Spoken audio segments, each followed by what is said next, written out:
Hi Gemini! Welcome to Swedish Dharma Tarot. My name's Christina. I'm a Swedish Australian psychic medium, healer and artist. And there is Justice card that just fell out. In the pre-shuffle, you fell out yourself. And now you have the Justice card beside you. I've pre-shuffled and let a card pop out before I turn on the video.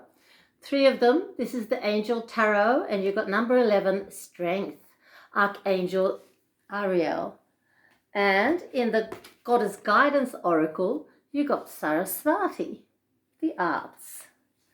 And in the Yogic Path Oracle, you got Kali, pretty fierce deity, not a deity, goddess. She's quite remarkable. I think you're going to like her. I don't know most of them, but I happen to remember that one. Why did they give me this job when I really can't manage? Good thing I don't shuffle the other 3 while you're watching. So, Spirit, please, what would you like Gemini to know? What would you like to tell Gemini this time? Let's see.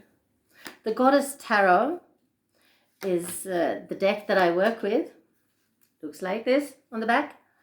And it's made by an American artist called Chris Her. And the whole major arcana is made up of goddesses from all over the world and different time periods as well. So let's see what's happening here.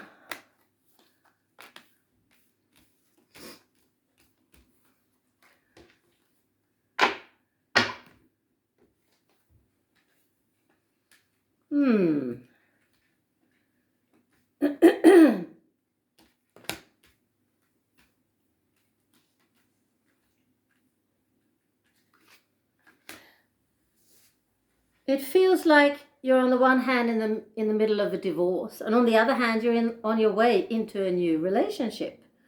So what we have here is a new partner who I think is also not also, but he's a King of Swords. You're the Queen of Swords, of course, but he's a bit topsy-turvy at the moment, because I think he's in a similar situation to you, where he's about to separate from his wife and family. Not easy to do. But there's a lot of love that's working its way between the 2 of you. And you're both going a very nice future. Meeting up. I can't speak English. You're both going to have a very nice future together once you get it sorted out with your exes and your children. There's at least 3 children involved, 2 sons and a daughter, and I don't know who's who and who belongs to who. But what I do see, and that's the important thing, is that justice will be done when it comes to your divorce and your settlement. Some loss of funds, that's normal. You can't expect to leave a marriage with as much money as you've built up during that marriage. Still, you're strengthened psychologically by having removed yourself. And this is also, this relationship, it's very, very karmic. That's the cup of two of cups that tells me it's very karmic, and in that sense also very much meant to be. That could make the new relationship quite demanding at times, because I often tell people that all relationships go in waves. And it's the difference with the karmic relationship is that it's more extreme. So when you're in a valley, in a dip, you're a lot deeper. But the opposite is also true. So when you're in a high or on a height, it's also so much more giving, interesting, and so much more love. And they really do say here, Spirit really does make a thing of saying that you can communicate, which is great. That's the air signs. We need you guys to be able to talk. And when you're together, you can talk like nobody else. and also that there is a lot of respect and a lot of genuinity, a lot of caring, and a lot of common interests. And you're going to be all right economically as well. So I don't know what you work with, I can't see. But I can see that your future partner has not had it easy in his relationship. He's felt quite oppressed, and possibly there's been some kind of addiction.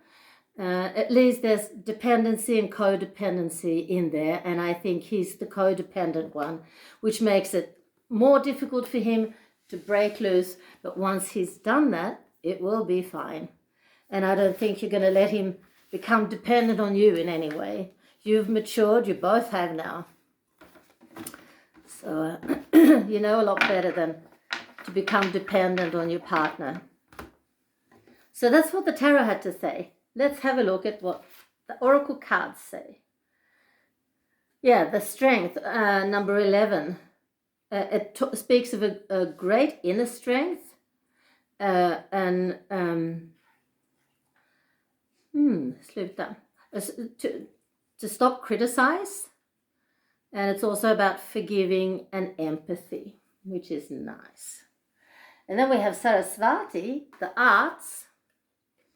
Express yourself through creative activities, which would be nice. Maybe that's one of the things you have in common.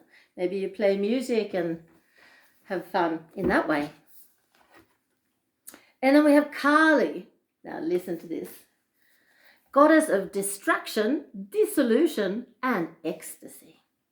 You draw upon Kali when you're in a time of radical rebirth.